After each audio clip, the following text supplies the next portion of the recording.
I came up with an idea to do a series called Best or Worst Zone Ever during the time leveling my Monk 2 Classic EverQuest. With that in mind, I figured it would be a good idea to start with the starting cities of the game. However, as I started kind of fleshing out the idea, I didn't like the thought of giving each city a rank. In the end, when it comes down to starting cities, sure, some are better than others, but bottom line is a lot of people have their favourites, and I respect that. Instead, what I thought I would do was give an overview of the city, talk about where it is, what races and classes can start there, the diversity you get when playing a character from said city, list any of the deities that are specific to the city, go over the starting areas and surrounding areas, and then finally, in the first episode at least, talk about all the little Easter eggs and tidbits of information that I find fascinating about the area. So this brings us to our first episode of Cities of Norath, the one that started it all, Qeynos. Before we start, I'm going to quickly address the pronunciation before I get the usual comments. Some people say Qeynos, some people say Qeynos, I say Qeynos. I'm not saying any of these are wrong or right, it's just the way I've said it in my head for the last 15 years. Now, with all that out of the way, let's begin. The free city of Qeynos represents the pinnacle of human achievement and is a haven from the fierce wilderness of Norath. The city is ruled by the firm yet just hand of Antonius Bale IV, but the seeds of corruption are being sown by the circle of unseen hands and their allies within the city guard. Something worth mentioning that is quite unique to the city of Qeynos is the small offshoot city of Shorefall Glade, which is located just outside in the Qeynos Hills. Shorefall Glade is home to human and half-elf rangers and druids of Tunair. The Glade is allied with Qeynos and is formerly part of its territory, although the rangers and druids enjoy self-rule, operating outside the laws and regulations that are enforced by Qeynos. Qeynos is located on the western coast of Antonica. The city's rather remote location is quite detrimental to its popularity among the players, unlike its rival city Freeport, which is a bustling hub of the community. The closest teleport location to Qeynos is pretty much North Khorana. Look, I know wizards can port to West Khorana, but the Spire is practically on the North Khorana zone line, so I'm not going to count it. Eventually there was a druid port introduced to Shorefall Glade, but this was not during the Classic era. Qeynos, however remote, still has some friendly cities close by, the barbarian city of Hallis being the main one. Barbarians are pretty much just bigger, more primitive, but way cooler humans anyway, let's face it. The two cities share a common enemy, that is the Darkpaw Gnolls, and the only major landmark in between the two cities is Blackburrow itself. Arguably closer than Hallis, yet further away because of the arduous boat ride required to get there, is the city of Erudin. This is home to the Erudites, who are a sect of humans that broke away from the rest of Antonica because they felt like they were smarter and posher than the rest of the humans that they lived with. Qeynos itself is home to humans and half-elves. Because the only class humans can't be is the shaman, this role is filled by their barbarian neighbours in Hallis, who also make very strong warriors and rogues. And then the Erudites make some of the strongest intelligence casters in the game.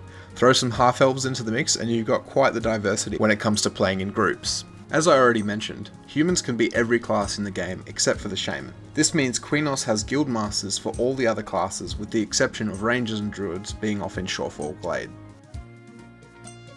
There are three main deities at play within Qeynos. One good, one neutral, and one evil. Rodset Knife, the Prime Healer. His followers, the Priests of Life, can be found in North Qeynos in the Temple of Life. Karana, the Rainkeeper. His followers, the Knights of Thunder, are in South Qeynos in the Hall of Thunder. And Batoxilus, the Plaguebringer. His followers, the Bloodsavers, have laid claim to the city's aqueducts where they've built a shrine towards him. Tunair is also present, but in less capacity. She's kind of off doing her own thing in Shorefall Glade. These three main deities have some interesting lore and quests associated with them, such as the plagues that inflicted the Karanas back in 2001, turning the skies green and all the animals rabid, as well as creating a swarm of beetles that would roam around attacking players. But this is all a topic for a whole nother video in the future. The Qeynos Noob Yard is pretty good. The area is quite small comparatively to other noob yards in the game, but that just means you're never going to get lost. There are guards and vendors that are always close by, and the only dangers you have to worry about are running into Fippy or one of his brothers, and maybe some social aggro from Queen Clicknick. Something a lot of people might not know is that the Qeynos Catacombs can also serve as a noob yard for any players worshipping an evil deity. Although this area doesn't cater to a large amount of players for obvious reasons, because of the nature of the maze-like catacombs, if you're brave enough to level down here, you will very rarely have any competition for XP with other players. The surrounding areas of Qeynos offer a bit more variety, but the majority of players who start here will probably leave by their mid to high teens. The Qeynos Hills is pretty much an extension of the noob yard, with lower end mobs closer to the Qeynos zone line, getting higher the further you get towards Blackburrow. Blackburrow itself is a nice solid dungeon that players can pretty much start from level 5 and go into their late teens. This is also the zone that connects Qeynos with Halas. West Khurana is a viable option for players around level 10 who want to change the scenery. Although this zone is more dangerous because of the random high level creatures that wander through it, there are lots of roaming animals and several bandit camps that make for great spots for groups. Irad's Crossing I think is one of the most overlooked zones. Taking the boat from Qeynos to Aruden, you'll have to pass this gem of an island. I used to come here on my first ever character as soon as I could solo Will-O-Wisps. It's probably no secret to any of my subscribers that Qeynos is one of, if not my favourite city. All of my original characters started here, and it's this city that I know most about still to this day. Because of that, I have a series of Easter eggs and random tidbits of information that I find fascinating, and I'm just going to rattle them off to you now. It is fairly common knowledge that Qeynos spelt backwards comes out as Sony EQ, although this makes less sense now that EverQuest is owned by Daybreak. Renaming the city Queqerubiad just wouldn't have the same ring to it. Fittingly, being EverQuest's flagship city, South Qeynos was the first zone implemented into the game and is listed as zone number 1 in the database, followed by North Qeynos, which is zone number 2. There is a rat named Scruffy who can be found wandering in the Qeynos Hills close to the North Qeynos zone line. It is said that Scruffy the rat was the first ever non-player character implemented into the game. Being the first set of zones implemented, it seems the devs didn't quite have their naming schemes down yet. The short name for South and North Qeynos is Qeynos and Qeynos 2 respectively.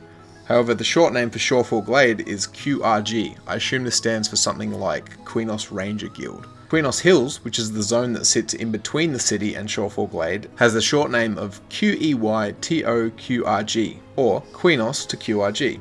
It seems they dropped this initial naming convention halfway through the Khuranas. West Khurana is named QEY2HH1, aka Qeynos to Highhold 1. But then North Khurana, which is the next zone over, just has the short name of North Khurana. The Qeynos guards are split into two different factions. You have normal guards and corrupt guards. The normal guards are all aligned to the clerics, paladins and monks of the city, whereas the corrupt guards are aligned to the necromancers, shadow knights and rogues. What's unique about the split in the Qeynos guards is there is no visible way to tell a corrupt guard from a normal guard, unlike other cities that have similar faction splits within their ranks. The corrupt and normal guards are mostly warriors, however some of the higher level ones such as the corporals and lieutenants are shadow knights and paladins depending on their faction. This can cause quite a shock for people who might have enough negative faction with the corrupt guards to be hostile without realising it, until they run past Lieutenant Daggerrock only to be met with a 500 damage harm touch. Cain Bale, who is Antonius' younger brother and captain of the city guard, secretly wants to overthrow his older brother and take control of the city. He has been lulled into an alliance with the Bloodsavers and has begun to turn towards the ways of the Plaguebringer. You can occasionally find him wandering around the shrine of Bertoxilus. The gnoll known as Phippy Darkpaw has become part of the EverQuest culture and even has a time-locked progression server named after him. Phippy spawns every 7 minutes in the North Qeynos Noob Yard, where he shouts a threat to the whole zone and then charges the Qeynos gate, only to be instantly killed by the guards outside. In the Qeynos Aqueducts, otherwise known as the Qeynos Catacombs, you can find graffiti on the wall that says Aradune is stinky, Aradune being the character name of EverQuest's original lead programmer and designer Brad McQuaid. In the courtyard of South Qeynos, you can find a giant gnomish clock tower called the Clock of Achenon. It is said to have been a gift from the gnomes to the Bale family given long ago for helping them in times of war, and it is now a landmark of the city. At the Bard Guild in South Qeynos, you can find two non-playable characters standing next to each other, one named Joffrey and the other named Sansa. This is a nice little Easter egg for anyone who had read a Game of Thrones and or a Clash of Kings back in 1999. Alright, well that was fun. I'm going to wrap this one up here, folks. Let me know what your thoughts are on this new series. I would like to do one of these for each of the classic starting cities, and then potentially go into zones of the game where I would rate them either by best or worst zone ever. The only problem is I have a lot less knowledge of other cities comparatively to Qeynos, so those videos might not be as in-depth as this one. Regardless, please let me know what you think in the comment section below. Maybe you know some cool bit of information about Qeynos that I missed, or there's just some memory of the city that you want to share. Either way, thank you very much for watching, and I'll see you in the next one.